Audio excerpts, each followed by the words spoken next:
నమస్కారం కిరణ్ టీవీ ప్రేక్షకులకి స్వాగతం. ప్రస్తుతం మనతో పాటు ఉన్నారు ప్రముఖ ఆధ్యాత్మికవేత్త జ్యోతిష పండితులు జేఎస్ శాస్త్రి గారు. నమస్కారం గురుగారు. గురుగారు, మే నెలలో సింహరాశి వారికి అసలు ఏ విధంగా ఉంది గురుగారు?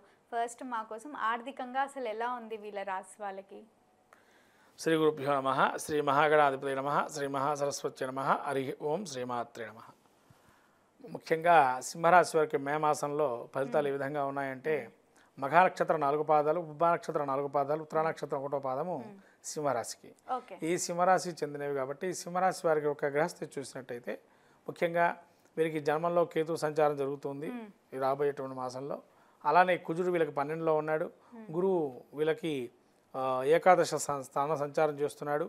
అలానే వీరికి ఇంకో విషయం ఏంటంటే, ఈ యొక్క రాహు సప్తమ స్థాన సంచారం, అష్టమంలో శని శుక్రుడు, అట్లానే బుధుడు రవి వీరిద్దరు ఇరువురు కూడా, అంటే బుధుడు కూడా మనకి ఆ స్థానంలో మీనరాశిలో సంచారం చేస్తున్నాడు. తదుపరి కాలంలో రవి మాత్రం వీరికి 14వ తారీఖు నుంచి ఈ యొక్క మేషరాశిలో సంచారం చేస్తున్నారు. ఈ గురువు వచ్చేసి వీరికి మిథున రాశిలో సంచారం చేస్తున్నారు. ఈ యొక్క గ్రహస్థితి చూసినట్టయితే ముఖ్యంగా సింహరాశి వారికి జన్మంలో కేతు ఎప్పుడైతే ప్రవేశిస్తున్నాడో ఆ టైం నుంచి జాగ్రత్తగా ఉండడం మంచిది. ముఖ్యంగా మాట ఏదైతే ఉంటుందో అదుపు పెట్టుకోవడం, మాట్లాడటము, ఏదైనా కొంత నిరాశ నిస్పృహతో ఉండటం, మనం చెప్పిన మాట వినటం లేదు అనుకోవటం లాంటివి జరిగే అవకాశం ఉంటుంది. విద్యాపరంగా ఎలా ఉంది గురుగారు? విద్యాపరంగా యోగదాయకంగా ఉందమ్మా. గురువు 11లో ఉన్నాడు కాబట్టి విద్యాపరంగా బాగుంటుంది. గురువు అనుగ్రహం బాగా ఉంది వీళ్ళకి.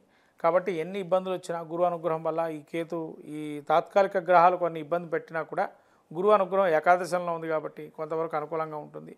ముఖ్యంగా వీరు ఎప్పటి నుంచో ఒక సమస్యతో బాధపడుతుంటే ఆ సమస్య బయటపడే అవకాశం కూడా ఉంటుంది.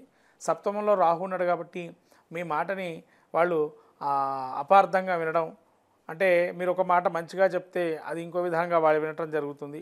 ముఖ్యంగా ఎదుటి మనిషితో మాట్లాడేటప్పుడు వాళ్ళు రెచ్చగొట్టినా మీరు ఉండకుండా ఉండడమే మంచిది. అలా రెచ్చగొట్టిన మాటలతో మిమ్మల్ని ఒక రకమైనటువంటి స్థాయికి తీసుకెళ్ళి మిమ్మల్ని ఇబ్బంది పడే అవకాశం ఉంటుంది. అట్లానే శని వీళ్ళకి అష్టమ స్థానంలో, ఆరోగ్యాన్ని చాలా జాగ్రత్తగా చూసుకోండి. ఎవరేమనుకున్నా కానీ, డబ్బు పరంగా కానీ, ఏదెట్లున్నా కానీ ఆరోగ్యం చాలా మహాభాగ్యం అంటారు.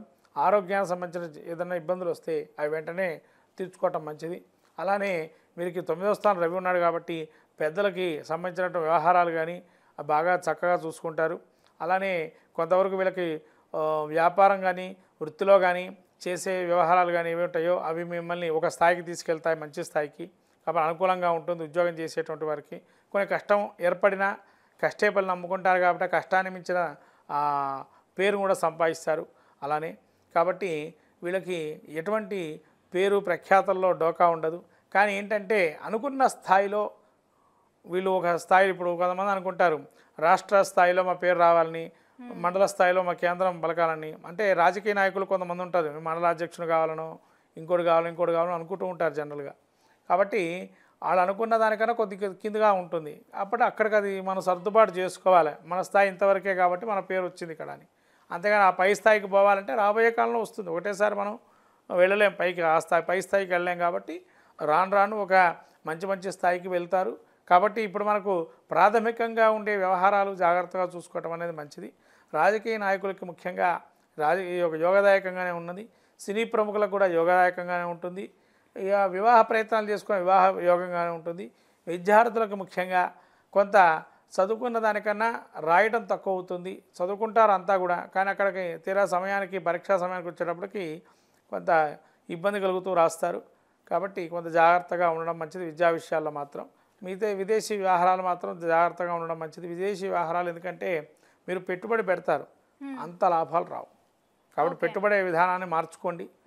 ఇప్పుడు మనకు అవసరం లేదనుకోండి పెట్టుబడి పెట్టడం, ఉన్న దాంతో ఉండడం మంచిది. ఓకే, కొంతమంది జాబ్ రావట్లేదు అని ఇబ్బంది పడుతూ ఉంటారు, వాళ్ళకి ఎలా ఉంది? నిరుద్యోగులకు ఉద్యోగం వచ్చే అవకాశం ఉందమ్మా. ఏకాదశంలో గురువు సంచారం చేస్తున్నాడు కాబట్టి ఉద్యోగ ప్రయత్నాలు చేస్తే మాత్రం ఖచ్చితంగా ఫలితాలు అయితే ఖాయంగా ఉంటాయి. ఓకే, అన్ని సక్రమంగా జరగాలి అంటే అసలు ఎలాంటి పరిష్కారం పాటిస్తే మంచిది? గణపతి ఆరాధన చేసుకోవటం మంచిదమ్మా. గణపతి ఆరాధన, దుర్గాదేవి ఆరాధన, ఆదివారం దుర్గాదేవి ఆరాధన చేసుకోవటం, అట్లనే గణపతి ఆరాధన చేయటం, విష్ణు సహస్రనామం పారాయణం వినటం వల్ల మంచి కలుగుతుంది. ఓకే గురుగారు, థ్యాంక్ యూ.